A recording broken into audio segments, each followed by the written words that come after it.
नमस्कार। गूढ़ रहस्य ज्योतिष केंद्र में आपका हार्दिक स्वागत है, अभिनंदन है। प्रिय बंधुओं, आप सभी का हार्दिक धन्यवाद जिन्होंने कि मेरे इस YouTube चैनल को अपना आशीर्वाद दिया, से सब्सक्राइब किया, से शेयर किया और इसमें अपने बहुमूल्य कमेंट्स छोड़े। आज कल जो है मैंने एक पंच महापुरुष राजयोगों के ऊपर जो है एक सीरीज शुरू की है। अब तक मैंने जो है कन्या लगन तक जो है वीडियो अपलोड कर लिया है। आज मैं बात करूंगा तुला लगन में जो है कौन कौन से पंच महापुरुष राजयोग निर्मित होते हैं। तो पंच महापुरुष में गुरु के द्वारा बनने वाला हंस महापुरुष राजयोग, बुध के द्वारा भद्र पंच महापुरुष राजयोग, शुक्र के द्वारा मालव्य पंच महापुरुष राजयोग और शनि के द्वारा शश नाम का पंच महापुरुष राजयोग और मंगल के द्वारा रुचक पंच महापुरुष राजयोग जो है वो निर्मित होता है। होता किस तरह से है? अगर आपके केंद्र भाव में इन पांच में से कोई भी ग्रह स्वराशि का हो या उच्चस्थ स्थिति में हो तो वह पंच महापुरुष राजयोग निर्मित होता है। बात करते हैं तुला लगन में कौन कौन से पंच महापुरुष राजयोग बना रहे हैं। सर्वप्रथम लगन और लगनेश शुक्र मालव्य नाम का जो है पंच महापुरुष राजयोग निर्मित हो रहा है।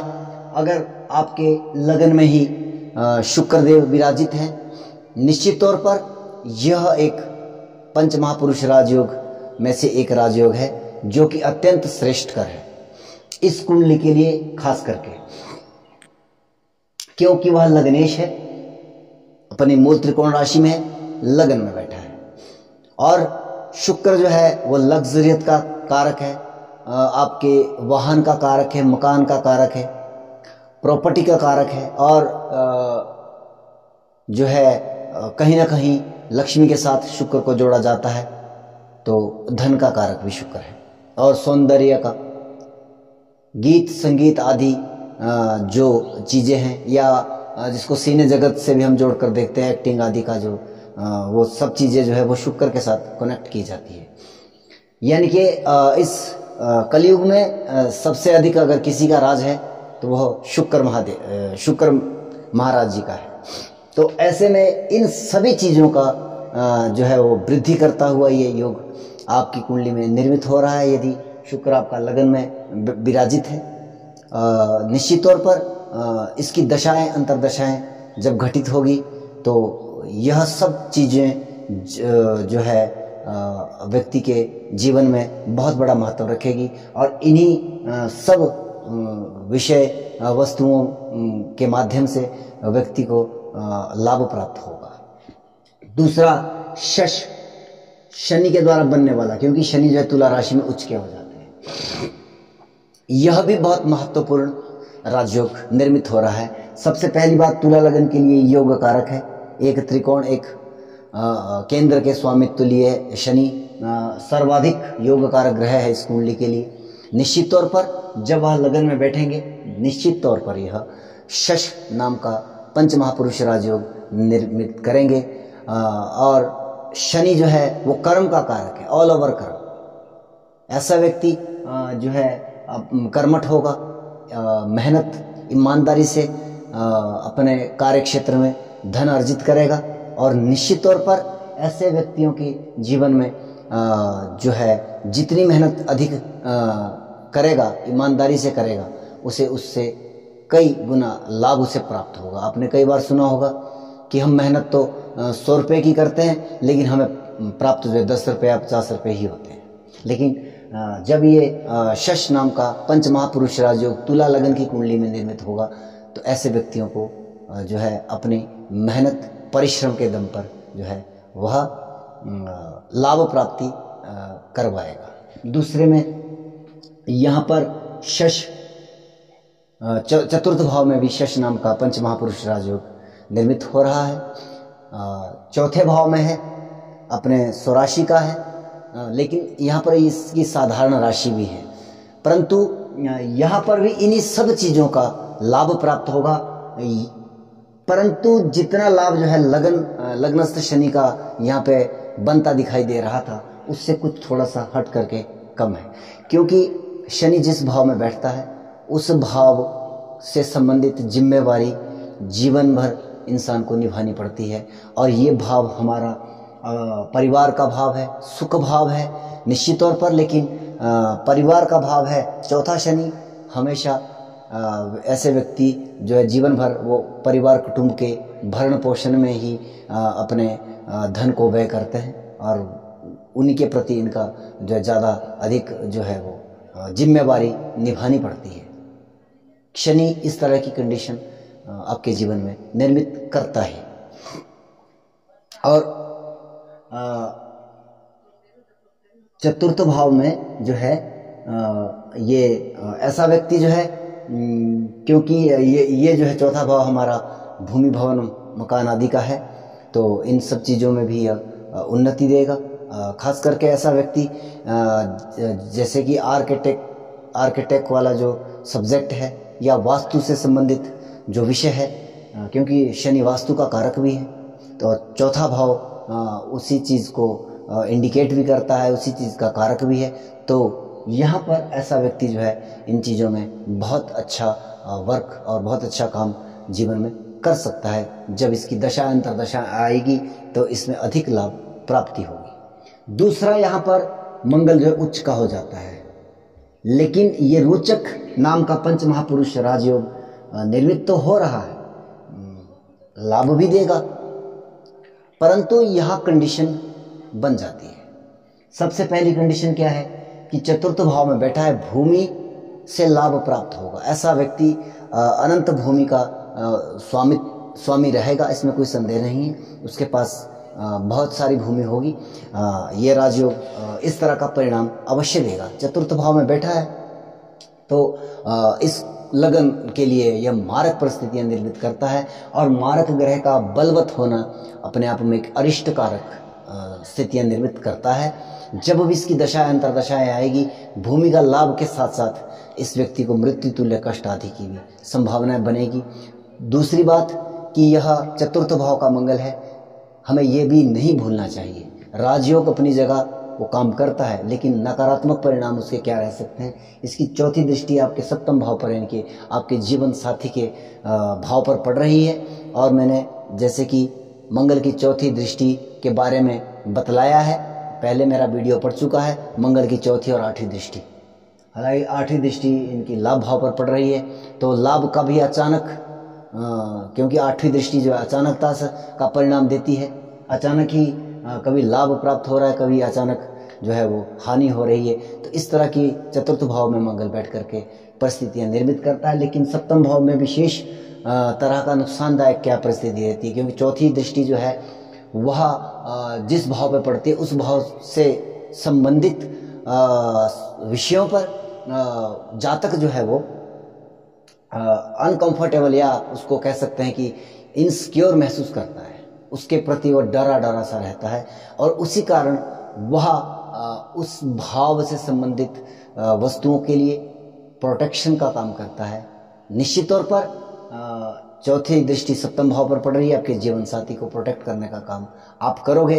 अब यहाँ पर क्या हो जाता है कि जब आप प्रोटेक्शन देते हो किसी के लिए, तो कहीं ना कहीं उसके लिए वो जी का जंजाल भी बन जाता है। यहाँ पर आपके जीवन साथी आपके ऊपर इस तरह का भी आक्षेप लगा सकते हैं कि आप जो है हम पर शक करते हैं। तो इस तरह की परिस्थितियां आपके गृहस्थ जीवन को लेकर के ये नकारात्मक परिस्थितियां निर्मित करेगा। मंगल यहाँ पर भी रोचक नाम का पंचमहापुरुष राजयोग निर्मित कर रहा है।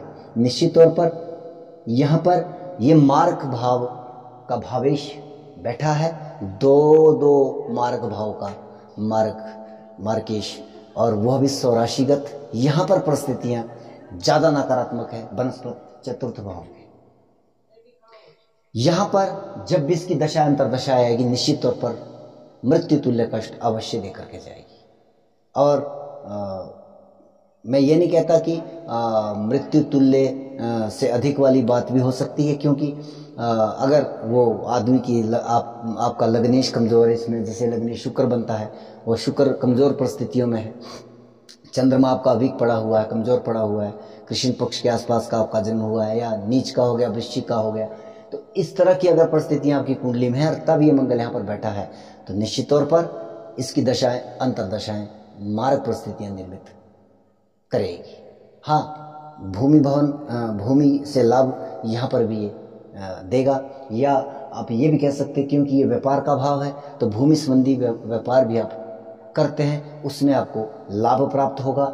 लेकिन इसकी चतुर्थ दृष्टि दशम भाव पर पड़ रही है, तो कहीं ना कहीं व्यवसायिक क्षेत्र में, आपके प्रोफेशनल क्षेत्र में आपके साथ सामने वाला जो व्यक्ति है, आपके नीचे काम करने वाला या आपके ऊपर काम करने वाले व्यक्ति आपके साथ अनकंफर्टेबल महसूस करेंगे।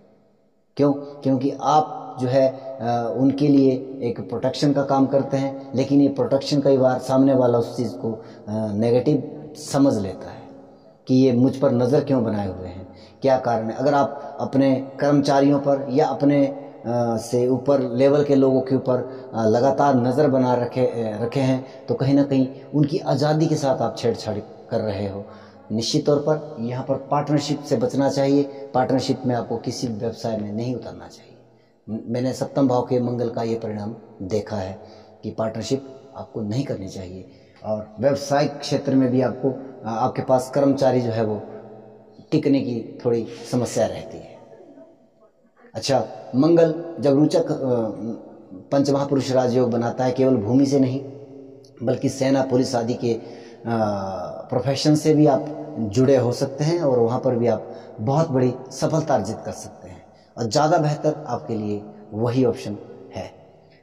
यहाँ पर देवगुरु बृहस्पति जो है दशम भाव में उच्च के हो रहे हैं, तो यहाँ पर हंस पंच महापुरुष राजयोग निर्मित हो रहा है, और दूसरे भाव पर और छठे भाव पर और चतुर्थ भाव पर दृष्टि है। लेकिन तुला लगन के लिए देवगुरु बृहस्पति त्रिषणाएं हैं, तो यहाँ पर जब दशा अंतरदशा आएगी तो माता के साथ और माता को आप प्रॉब्लम क्रिएट करेगा। ये इसकी नकारात्मक रवैया है। दशम भाव में गुरु वैसे भी सौम्य ग्रह है, तो कहीं ना कहीं व्यावसायिक क्षेत्र में भी कुछ हद तक ये समस्याएं देते हैं, लेकिन यहाँ पर बलवत अवस्था में है, तो वाणी को मधुर किए हैं। व्यवसायिक क्षेत्र में वाणी के माध्यम से अगर आप कोई वाणी से संबंधित कार्य कर रहे हैं, और या फिर आप धर्म कर्म के कार्य कर रहे हैं, धर्म के क्षेत्र में अगर आप उन्नति कर रहे हैं, निश्चित तौर पर ये अगर अध्यापन के क्षेत्र में है, बहुत अच्छा ये गुरु यहाँ पर आपको लाभ प्राप्ति देगा। टीचिंग लाइन आपके लिए बहुत बेटर ऑप्शन, आपके लिए धर्म गुरु बनने की भी एक बहुत बड़ी पॉसिबिलिटी यहाँ पर दिखाई दे रही है दशम भाव में गुरु जब बैठा है। लेकिन अगर आप व्यापारिक दृष्टिकोण से, अनदर प्रोफेशन के दृष्टिकोण से देखेंगे, तो ये गुरु कहीं ना कहीं आपको बांधे हुए रखता है। गुरु होता है व्यापार में, बहुत सारी प्रोफेशन में बहुत सारा झूठ फ्रेब आदि भी करना पड़ता है, और वो वहाँ पर वो चीज़ें लागू होती है। तो ये जब दशम में गुरु बैठा है दूसरे भाव में, दूसरा भाव हमारा वाणी का है, तो आप झूठ तो नहीं बोल सकते। तो आप कहीं ना कहीं एक कारण ये बनता है कि आप प्रोफेशन में कहीं ना कहीं आप जो है वहाँ पे कमज़ोर पड़ जाते हैं। छठे भाव में रोग ऋण शत्रु है, निश्चित तौर पर उन पर विजय प्राप्त करते हो। यहाँ पर ढंग थोड़ा दूसरा है। जो क्रूर ग्रह, पापी ग्रह जो है वो अटैकिंग तरीके से शत्रुओं से निपटते हैं। यहाँ पर गुरु आपके शत्रु जो है बनने ही, तो यहाँ पर गुरु जो है आपके शत्रु पनपने ही नहीं देता है, क्योंकि आप उन शत्रुओं को अपने ज्ञान के, अपने बुद्धि के माध्यम से ही शांत कर देते हो। रोग के लिए आप सचेत रहते हो। हालांकि गुरु शनि जैसा लॉन्ग टर्म वाला ग्रह जो है वो रोग भी बड़े वाला देता है। गुरु सबसे बड़ा ग्रह है, इसलिए छठे भाव से जब संबंध बनता है, हालांकि दृष्टि पड़ रही है, लोग कहेंगे ये अमृतमय दृष्टि है, तो मैं इनकार नहीं करूँगा उस मामले में। लेकिन कहीं ना कहीं छठे भाव से जो ग्रह कनेक्ट होता है वो उस ग्रह के अकॉर्डिंग जो है रोग होने की संभावना भी रहती है। लेकिन आप अपने रोगों के लिए भी सजग रहेंगे। यहाँ शत्रुओं के शत्रुहंता योग भी बन रहा है। आप अपने ज्ञान के कारण उन शत्रुओं को भी जो है पनपने नहीं दोगे। और ऋण का मामला जहाँ तक है, आप ज़्यादा वैसे आप उसमें बिलीव नहीं करोगे, ज़्यादा ऋण नहीं ले पाते हो। और एक कारण वो और ये भी बनता है 10th हाउस के गुरु का, कि ऐसा व्यक्ति जो है ऋण आदि लेने में भी वो संकोच करता है। और आज के समय में आपको मालूम है कि बिना ऋण के जो है वो व्यवसाय करना कितना कठिन हो जाता है। और वीडियो को अंत तक देखने के लिए आप सभी को हार्दिक धन्यवाद। ज्योतिष संबंधी अधिक जानकारी के लिए आप जो है मेरे इस YouTube चैनल को सब्सक्राइब करिए। विश्लेषण के लिए आपको मेरे डिस्क्रिप्शन बॉक्स में मेरा नंबर मिल जाएगा। अगर आप मुझसे ऑनलाइन ज्योतिष सीखना चाहते हो तो उसके लिए भी आवेदन जारी है। आप जो है संपर्क कर सकते हैं। मेरा व्हाट्सएप नंबर भी वही है और आप मुझे कॉल के माध्यम से भी सूचित कर सकते हो। जय श्री राम।